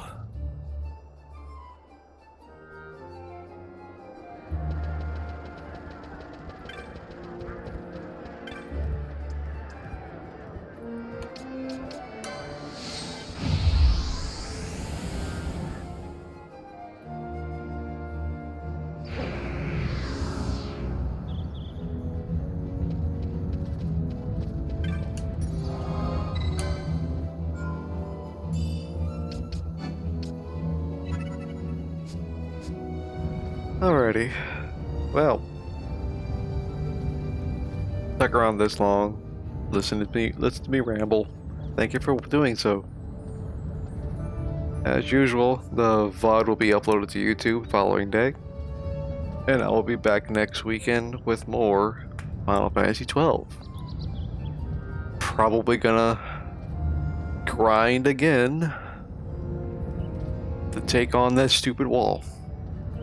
At the very least, try and unlock Remedy 3 so I can cure Doom. But in the meanwhile, thank you for watching and have a good night.